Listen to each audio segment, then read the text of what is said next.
पुण्यात्माओं, ठीक है, परमात्मा ने आपका पिछला संस्कार है, आपके अच्छे पुण्य हैं, आपको धन दिया है, माया दी है, ठीक है, अपना को मकान ठीक सा बना लीजिए, आधुनिक सुविधाएं भी प्राप्त कर लीजिए, आवश्यकता अनुसार, ज़्यादा नहीं। और एक गरीब व्यक्ति है जिसने केवल एक ही मकान मुश्किल से कमरा बना पाया है, रसोई मुश्किल से बनी हुई है, और एक ऐसा है कि जिसने एक एकड़ में कोठी बना रखी है और 2 और 3 4 मंजिल की भी, पता नहीं कितने मंजिलों की बना रखी है, लिफ्ट लगा रखी है, पता नहीं कितनी सुविधाएं उपलब्ध हैं। तो परमात्मा कहते हैं कि जो वो गरीब व्यक्ति जिसकी मकान की छत छान वो भी टूटी हुई हो, लेकिन वो भक्ति करता हो, वो परमात्मा को प्यारा है। और वो सुंदर महल में रहने वाला जो भक्ति नहीं करता, वो व्यक्ति अपना जीवन व्यर्थ कर रहा है। राम रटत दारिद्र भलो, टूटी घर की छान, वो सुंदर महल किस काम के, जहाँ भक्ति नहीं भगवान। उन घरों में ना जाने कब के बिजली गिर जाएगी। एक अखबारों में भी पढ़ी थी कि एक व्यक्ति के पास बहुत माया थी, ऐसी कोठी बना रखी थी उसने, ऐसे उसमें जीना चढ़ा रखा था इन पेड़ काड़ा कि उसमें लोडी ट्रक उसकी छत पर पहुंच जाता था।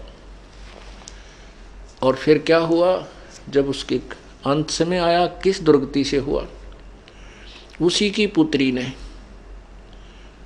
जैसा कि समाचार पत्रों में सुना, उसी की पुत्री ने किसी आपसी संपत्ति की विवाद में वो पिता भी और सौतेली माँ भी और भाई भी, उसके बच्चे भी सारे काट डाले। उस व्यक्ति की कैसी दुर्गति हुई, जहाँ भगवान की भक्ति नहीं, ऐसे कहर टूट जाते हैं। और यदि वो प्रभु की शरण में होता, सद्बुद्धि देता भगवान, उसको भी सद्बुद्धि देता, अपनी बेटी को भी हिस्सा देता, ले बेटी तेरा भी तो भी मेरी तो संतान है, तो ऐसी व्यवस्था करा देता और मोक्ष देता। और भी बहुत से ऐसे प्रमाण हैं। बड़े बड़े जो सेठ थे, वो अपने ही हेलीकॉप्टर के अंदर क्रैश हो जाने से और वहाँ हार्ड खिंड गए। परमात्मा इन सब बातों को याद दिलाते हैं। ये नहीं कि हम ना मरेंगे या आप नहीं मरोगे, मरना सभी ने है, लेकिन जो भक्ति करके नहीं करता वो खाली जाता है सच्चे दरबार में, फिर उसका काला मुंह किया जाता है और 83 लाख योनियों में ठोक दिया जाता है। फिर परमात्मा हमें याद दिलाते हैं,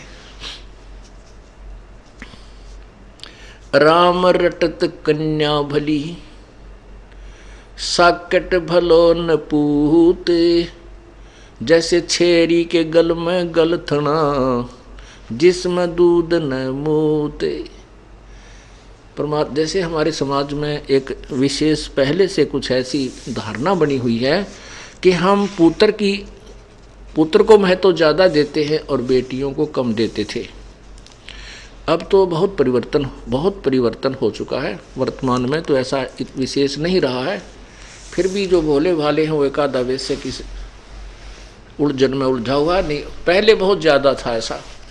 तो उस समय परमात्मा कह रहे हैं कि भाई राम रटत कन्या भली, बेटी बहुत अच्छी हमें, वो बेटी अच्छी है जो भक्ति करती है, और वो साकट पुत्र, वो पुत्र भी जो साकट हो, वो हमें कति आवश्यकता नहीं।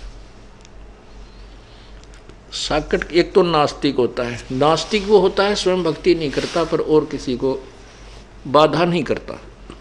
साकट वो होता है स्वयं भी भक्ति नहीं करे और कोई जैसे उससे संबंधित और उसके अंतर्गत उसके प्रेशर में जितने व्यक्ति हों उन्हें भक्ति ना करने दे, स्वयं भी नहीं करे और उनको भी किसी न किसी कारण से परेशान रखे ताकि वो भक्ति ना कर सके। उसको साकट कहते हैं, साकट संत लैंग्वेज में।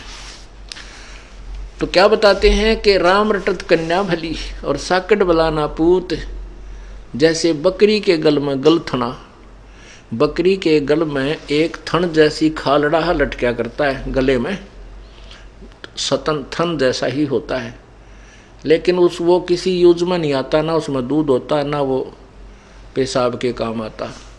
कहने का भाव ये है कि परमात्मा कहते हैं वो बेटा तो उस बकरी के गल में जैसे वो गलथना लटके, व्यर्थ का वजन, बेमतलब का बोझ, तो वो बेटा जो भक्तिहीन प्राणी है, वो बेटा उस पिता के गले में एक व्यर्थ का बोझ है। और वो बेटी अच्छी है जो भगवान के चरणों में लगी हुई है। अब जो बेटी भगवान के चरणों में लगी है और परमात्मा की भक्ति कर रही है, उसका विवाह होगा, उसका जीवन सफर होगा, प्रारंभ होगा। परमात्मा अपनी बेटी के लिए आगे से आगे उसके दुखों का निवारण करेगा और माता पिता चैन से अपनी भक्ति कर लेंगे।